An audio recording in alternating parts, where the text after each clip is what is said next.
Merci à toutes et à tous d'être présents ce soir. Et si nous sommes réunis ici, c'est pour rendre hommage au sergent-chef Jonathan Lassus-David.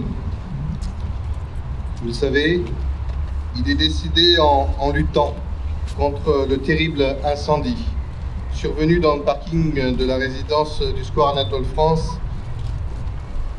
C'est un incendie survenu mercredi 10 janvier dernier.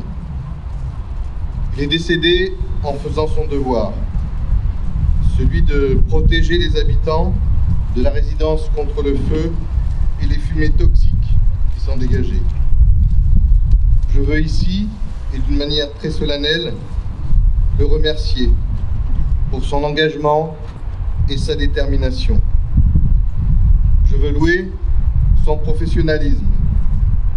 Je veux plus que tout regretter le sacrifice de sa vie. Je laisserai celui qui le connaissait le mieux, revenir sur l'homme et le pompier qu'il était. Mais je veux dire ma reconnaissance. Non seulement ma reconnaissance, mais aussi mon admiration pour Jonathan et aussi l'ensemble de ses collègues qui chaque jour se tiennent prêts à sauver des vies. Et je sais tout le dévouement et le sens du devoir que cela représente. Je sais la nécessaire conscience des responsabilités que cela confère envers la nation, envers les populations et notamment envers les Choisiennes et les Choisiens. Il est des fois des mots que l'on utilise à tort et à travers. Ceux de servir et de service ne sont pas de cela. Servir la nation, croire au service public, un engagement des plus nécessaires à nos vies, individuellement et collectivement. Les services publics, c'est la vie, la sécurité, la santé, l'éducation, la justice, la défense du territoire. C'est aussi l'accompagnement social, la lutte contre les inégalités et les discriminations. Les services publics, ce n'est pas un gros mot, ce n'est pas une gabegie. Leur rentabilité, s'il y en a une, c'est la qualité de la vie en société et la défense des valeurs de la République.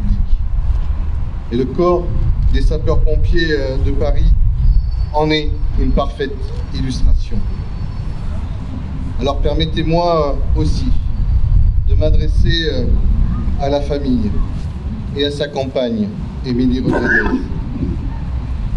Mercredi dernier, un hommage national était rendu à la caserne Champéret.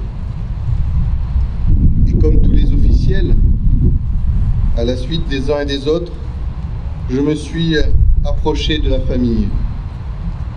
Et je n'avais rien préparé, mais j'ai prononcé simplement cette phrase. Par ma présence, par ma voix, ce sont tous les sinistrés et tous les Choisiens qui pensent à vous et qui vous adressent leurs condoléances.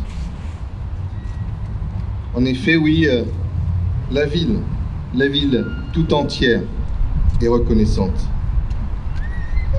C'est pourquoi, avec l'accord de la famille et du centre de secours, je souhaite et je leur demande que l'on réfléchisse ensemble de créer les conditions dans les mois à venir de donner à un lieu, à un espace, le nom de Jonathan Lassus-David pour que notre ville se souvienne de cet incendie, mais surtout n'oublie pas Jonathan.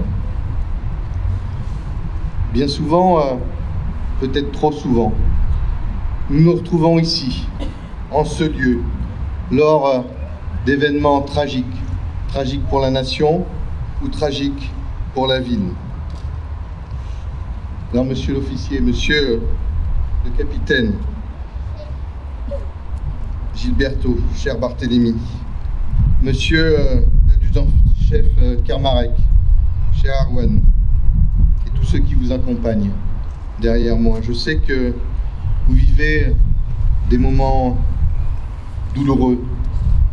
Je sais que tous les lundis au drapeau, vous entendrez le nom de Jonathan.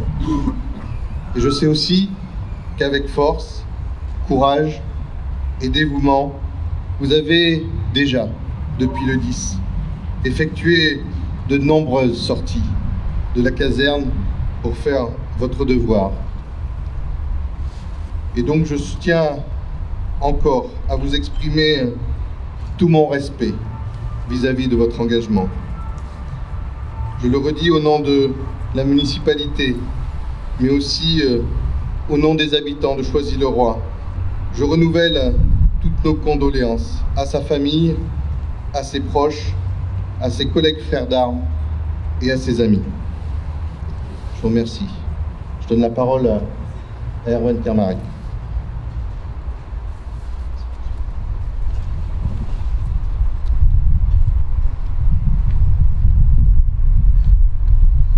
Bonsoir à toutes et tous. Je vais juste exprimer certains mots pour expliquer un petit peu le sentiment du centre de secours. Et pour vous dire que nous, le 10 janvier, la vie de la caserne a basculé. Le 10 janvier, un de nos engins est sélectionné pour une intervention qui serait située sur la dalle, Galerie Jean Jaurès à Choisy-le-Roi. Ce n'est jamais une intervention anodine. Sur ce point compliqué du secteur, nous intervenons très régulièrement. C'est un site pourtant que nous avons répertorié comme étant compliqué du fait de différents stockages, des imbriquements particuliers, des recoupements qui sont difficiles pour nous à appréhender. Jonathan était le responsable de ce premier engin. Il s'est rapidement aperçu de l'ampleur du sinistre qui était en réalité situé sous la dalle et qui a demandé l'assistance de nombreux engins en renfort. Face au risque présent, son engagement a été total. Il s'est inscrit dans la durée. Il a été au bout de ses forces pour assurer l'efficacité et la sécurité de son équipage, mais aussi celle des nombreux habitants qui étaient situés en superstructure. Il a fait preuve d'un courage et d'un dévouement total cette nuit-là. Il en est sorti grièvement blessé, au point d'en décéder quelques jours plus tard. Originaire des Pyrénées-Atlantiques, il était pompier depuis ses 16 ans, soit depuis 2005. Passionné et exigeant, il avait intégré la brigade en 2012. Sa progression était brillante et rapide. Il s'était d'ailleurs fait remarquer l'an passé avec une très belle réussite à ses examens professionnels pour accéder à la prestigieuse fonction de chef de garde. Son caractère était bien trempé. Son dévouement, sa bonne humeur, l'intérêt porté au métier, ses convictions faisaient de lui un élément fédérateur du centre de secours.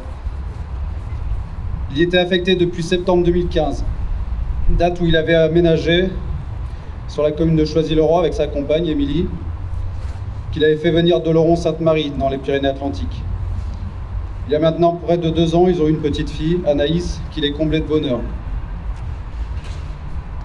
John, comme on l'appelait, était robuste, très bon sportif, très cultivé et plein d'avenir. Il est allé au bout de son engagement, et la vie du centre de secours ne sera jamais tout à fait la même. À juste titre, plusieurs hommages lui ont été rendus lors de différentes cérémonies. La première, et c'est important, a eu lieu au centre de secours pour réunir tous les intervenants, alors que pour la première fois, le nom de Jonathan était cité sur notre liste des morts au feu. Cette liste est commémorée tous les lundis matins dans l'ensemble des casernes parisiennes lors de l'appel des morts au feu. Conformément à ses volontés, car il était passionné de Napoléon, une messe a été célébrée à son honneur en l'église des Invalides mercredi dernier. Un hommage militaire lui a été rendu à l'état-major de la brigade à Champéret. Ce dernier a rassemblé les plus hautes autorités, dont la ministre des Armées, le ministre de l'Intérieur, mais aussi plusieurs élus du département et de la commune de Choisy-le-Roi, dont Monsieur le maire évidemment, et enfin plus d'1 millier de sapeurs-pompiers, ce qui comptait beaucoup aux yeux de la famille. Son enterrement s'est déroulé vendredi 19 janvier dans les Pyrénées-Atlantiques, en présence de nombreuses autorités et une grande délégation de pompiers. Nous avons reçu beaucoup de témoignages, de sollicitudes de la part de l'ensemble de la communauté des pompiers en France, mais aussi à l'étranger. Nos homologues d'Hennigsdorf en première ligne, notamment se sont déplacés et ont participé à la veille funèbre, ce qui montre à quel point eux aussi ont été touchés. Vous vous en doutez, le centre de secours est très affecté. La famille est très touchée et on pense beaucoup à elle, notamment à Émilie et Anaïs ce soir. Ils sont touchés par vos nombreuses marques de sympathie, ce qui est vraiment important à leurs yeux. Nous savons pouvoir compter sur le soutien des Choisiliens, dont le jeune faisait partie depuis près de 3 ans maintenant, mais aussi sur le soutien de la municipalité. Depuis lors, nous n'avons cessé de travailler. Les centres de secours voisins nous ont beaucoup appuyés, beaucoup aidés, notamment pour aider à combattre le sinistre de grande ampleur que vous avez vécu. Chaque pompier a fait preuve de beaucoup de solidarité. Face à l'adversité, travailler est notre meilleur gage d'efficacité. Vous pouvez toujours compter sur nous pour honorer les près de 2000 sollicitations annuelles que nous avons sur le secteur et pour lesquelles on répond toujours présent. Et on y répondra encore lors des crues. On va savoir se mobiliser, continuer et rester fidèle à notre devise, sauver ou périr. Merci.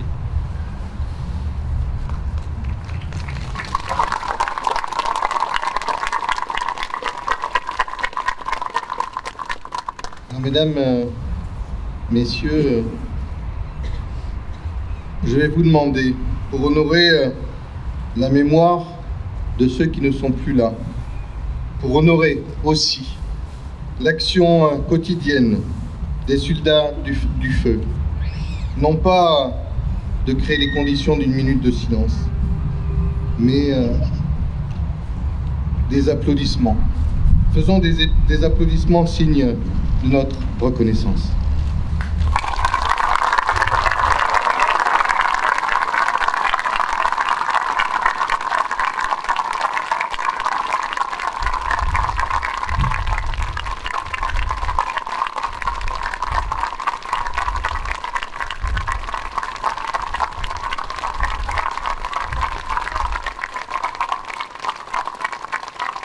Nous allons, avec le capitaine, avec les sous-officiers et les pompiers présents, aller prendre des fleurs, les déposer et allumer des bougies.